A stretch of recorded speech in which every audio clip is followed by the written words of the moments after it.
Solomon. Ashmedai eventually tricks the king, throws him off the throne for a while, and causes a royal identity crisis that later stories love retelling. Across Solomon's encounters, you find demons from Greek, Egyptian, Jewish, Christian, and even early Arabic traditions. The text is basically a supernatural United Nations meeting, except most of the delegates are monstrous. Solomon interviews dozens of these beings, and some are straight-up grotesque. There's even one demon who appears without a head, which raises a lot of questions, starting with, how exactly did it talk to him? Sexual demons show up too. Asmodeus, famous from the Book of Tobit, appears as expected. Then there's Obazoth, a female demon tied to the deaths of newborns and widely considered a relative of Lilith.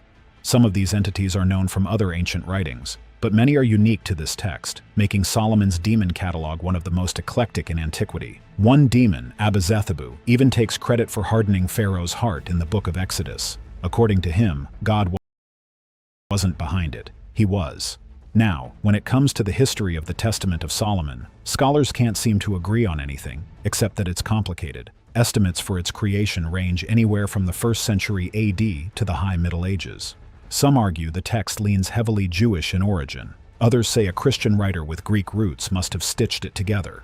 Mid-20th century scholars believed it reflected the Judaism of the 1st century, and that much of the material might be far older than the manuscript itself. But later researchers challenged that view, pointing to the wide range of manuscripts, each altered by a different scribe over different centuries.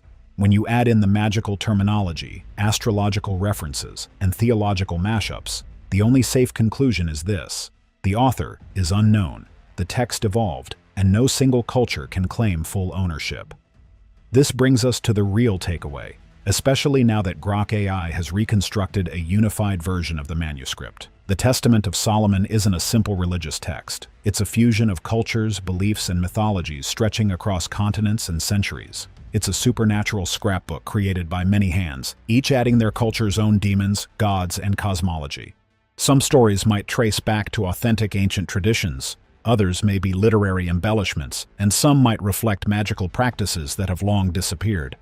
But when you read it all together, cleaned, decoded, and restructured, you see something scholars never fully captured: a worldview where magic, religion, and mythology weren't separated. They were blended, interchangeable, normal, and that's where the true power of Grok's translation lies. If even a fraction of this reconstructed grimoire reflects real ancient knowledge, then it doesn't just reshape our understanding of King Solomon. It challenges everything we think we know about the ancient world and the unseen forces those people believed they were fighting. Should this knowledge remain buried, or is modern civilization finally ready to